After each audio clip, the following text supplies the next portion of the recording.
The Minecraft Murder, 2014, Wylie, Texas.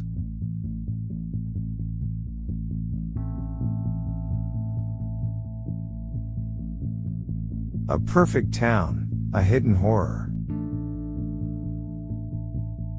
Wylie, Texas. A town of picket fences and playgrounds, where the most dangerous thing used to be a flat tire, or a high school rivalry. A place where nothing ever seemed to go wrong. But beneath the surface of this small suburban town was a story so chilling, so profoundly tragic, it would shake the entire community to its core. It was a crime born not of hatred or revenge, but of confusion, obsession, and the blurred line between fantasy and reality. This is the story of how one teenage girl lost her life, and how a digital world, a Minecraft world, became the stage for a real-life murder. Her name was Rachel Turner. She was 14 years old.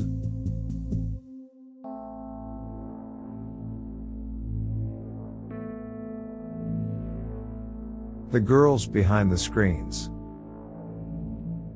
Rachel Turner was bright, bookish, and loved science. Her favorite subjects were astronomy and art. She kept a sketchbook of planets, dream worlds, and little cartoon cats wearing capes. Her friends called her Rocket Rachel because she dreamed of working at NASA one day. In her freshman year, she met two girls who would change her life.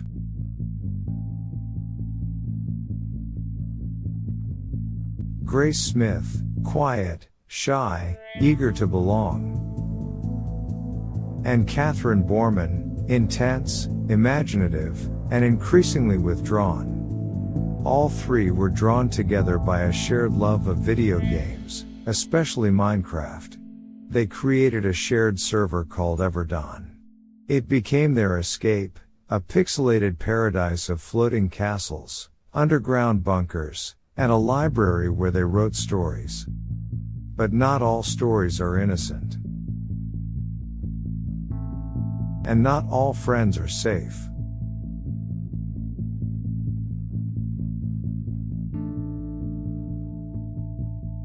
A new reality. As the school year progressed, the friendship began to change. Rachel remained grounded, but Grace and Catherine drifted. They became obsessed with the roleplay they created in Everdawn. Catherine took the lead, writing dark stories where her character was a high priestess, chosen by an all-seeing entity called the Master. She said this master could travel between dimensions. That he had chosen them, Grace and Catherine, for a divine mission. Grace didn't fully believe it. But she didn't want to lose her only friend. So she played along. Catherine started writing strange rules into their world. No one enters the sacred forest. No outsiders allowed in the temple. Anyone who questions the master must be eliminated. Rachel didn't like the direction the game was going. She began to pull away. And that was her mistake.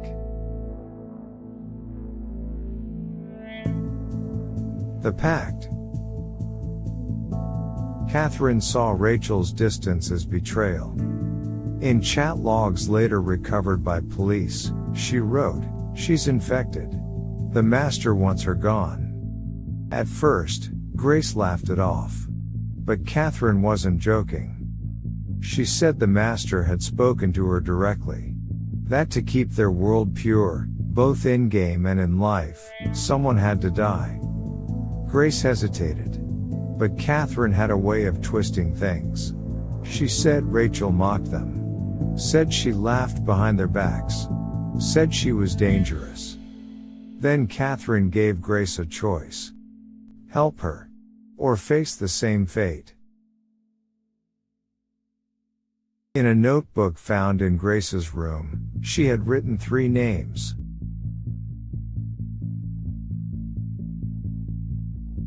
Rachel, me, and Catherine.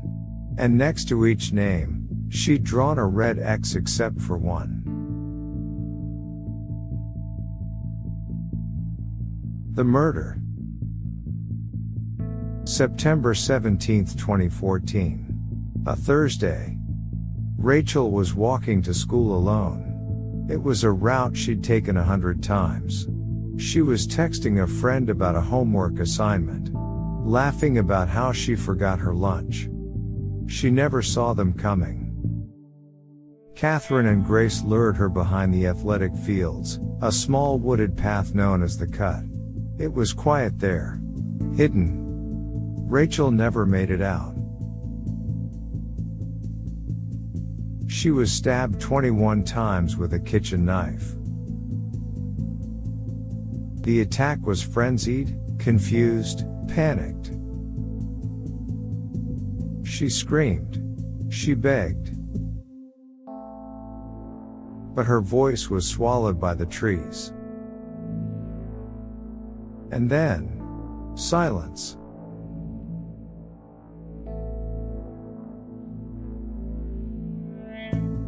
The discovery. Rachel's parents reported her missing by noon. Police found her body that evening, half buried under leaves and branches.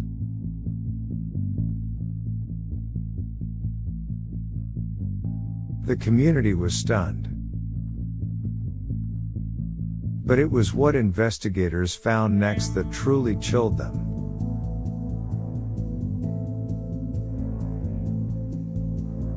Minecraft worlds, obsessively built, with rooms labeled punishment chambers and sacrifice halls. Notebooks filled with Gothic script and drawings of cloaked figures. A video Grace had recorded on her laptop just days before the murder, whispering into the camera, "I don't want to do this. But she says we have to." It didn't take long for detectives to piece it together. Grace broke first. Through tears, she confessed everything. And when officers arrived at Catherine's house, they found her in her room, still playing Minecraft.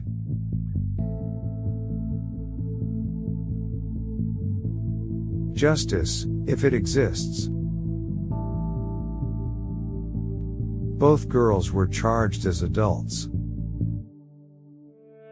Grace pled guilty to second-degree murder. She said she was manipulated, mentally controlled by Catherine. She wept through her entire testimony.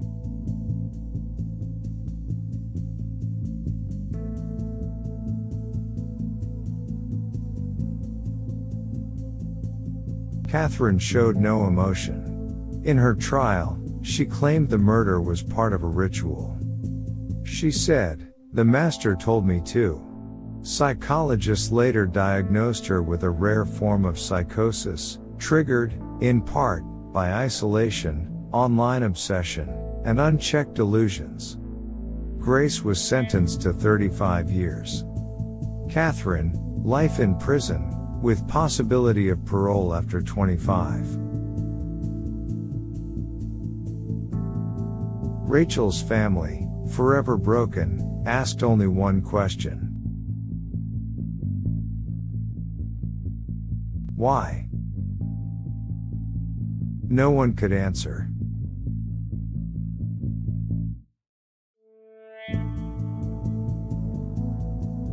Closing reflections. Rachel Turner was 14. She loved cats, planets, and dreamt of the stars. She didn't know that her friends had fallen into a fantasy so dark. It would consume them all.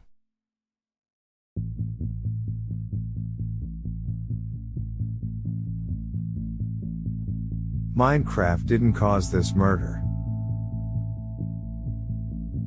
But it became the canvas, the stage, for a mind unraveling. This was more than a game gone wrong. This was a story about loneliness. About mental illness ignored. About children living lives so disconnected from reality. No one heard them screaming until it was too late.